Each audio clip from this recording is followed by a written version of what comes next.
Ya, Assalamualaikum warahmatullahi wabarakatuh. Terima kasih Bapak Ibu semuanya sudah hadir di video ini. Kali ini saya ingin sharing ya, ingin mengulas bagaimana cara menggunakan atau tutorial penggunaan answergarden.ch sebagai interaktif feedback. Nah, jadi di answergarden.ch ini termasuk digital tool yang simple, sederhana. Kegunaannya atau ide-idenya mungkin biasanya digunakan untuk ice breaking atau bisa juga digunakan untuk pemahaman awal atau untuk pembuka dari pembelajaran. Jadi langsung aja ya. Jadi untuk alamat toolsnya di website ya adalah answergarden.ch. Ini ya. Dan ini adalah halaman depannya. Ini halaman depannya. Dan kita tidak perlu login. Dan untuk membuat kita hanya cukup mengklik tanda plus ini. Dan kita akan dibawa ke halaman pembuatan atau create a new answergarden. Di sini untuk cara membuatnya ya. Di kolom pertama ini adalah topik.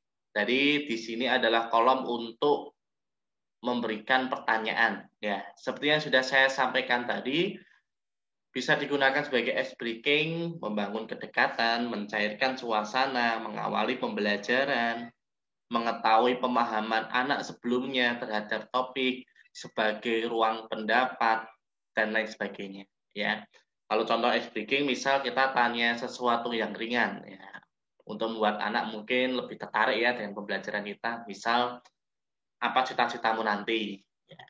Kemudian bisa juga apa yang membuatmu tertarik selama ini, menarik selama ini dengan pembelajaran Bapak selama pandemi. Bisa juga berikan satu kata motivasi untuk teman-temanmu mengawali sesi ini. Bisa juga.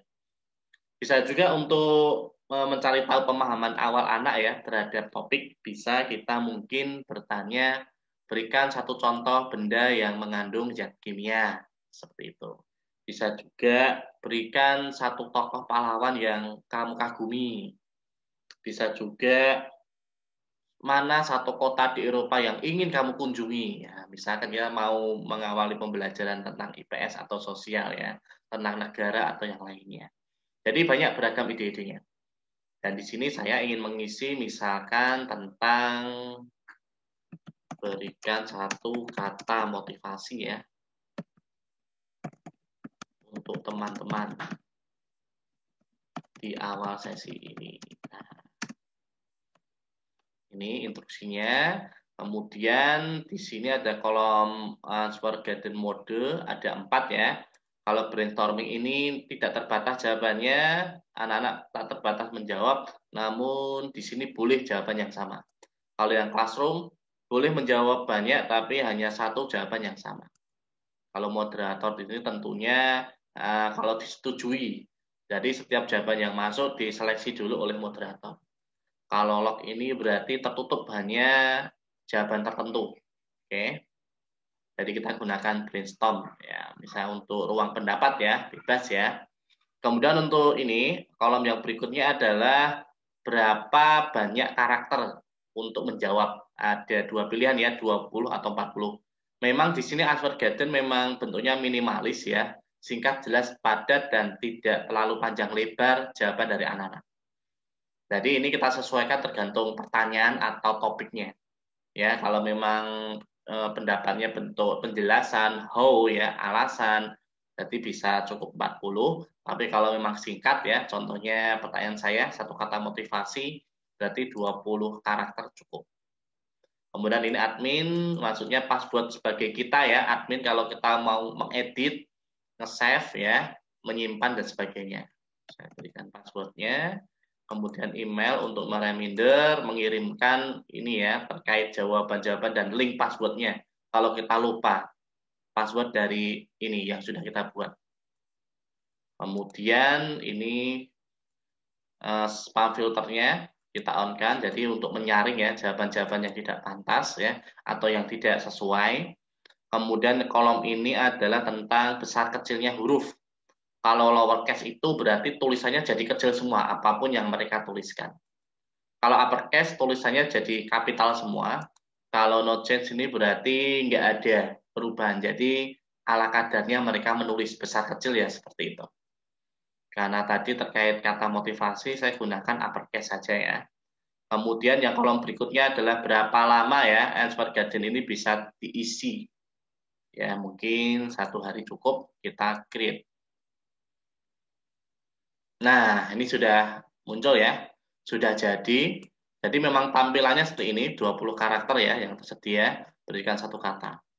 Terus bagaimana cara kita share linknya? Cukup mudah ya. Bisa kita melalui ini share ya. Atau export itu berarti kita jadikan gambar PNG. Kalau upload itu tentang deskripsinya, QR itu kalau mau menggunakan barcode ya. Kalau lokal itu penyimpanan, moderate itu lebih membuat kita untuk menyeleksi ya, menyeleksi jawaban mana yang mau dihapus. Kalau ada jawaban yang mungkin kurang pantas, seperti itu ya. Kalau paling mudah sih bisa dengan ini, yang ada di atas ini kita kopikan saja, kita copy dan kita berikan ke anak. Dan saya contohkan ya, kalau misalkan anak memasukkan linknya, hasilnya adalah misalkan ini. Kita masukkan sini ya, ini halaman berbeda ya.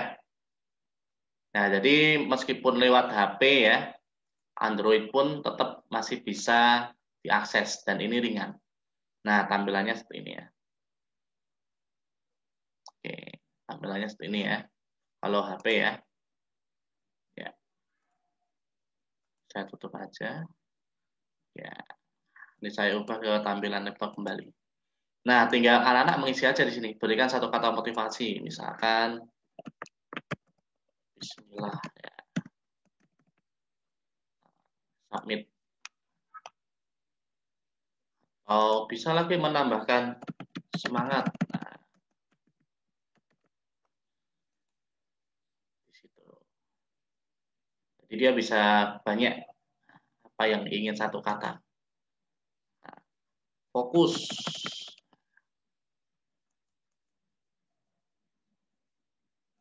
Ya, juara bebas ya. Jadi banyak. Jadi untuk mengawali. Jadi topiknya bebas ya. Ini salah satu contoh. Jadi untuk pemberian pertanyaan silakan disesuaikan saja. Nah, kalau melihat tampilan dari pengajarnya, kita yang membuat ya, sama tampilannya sama. Kita reload dulu ya. Nah, sudah muncul ya di situ. Dan kita bisa melihat berapa yang menjawabnya ada satu.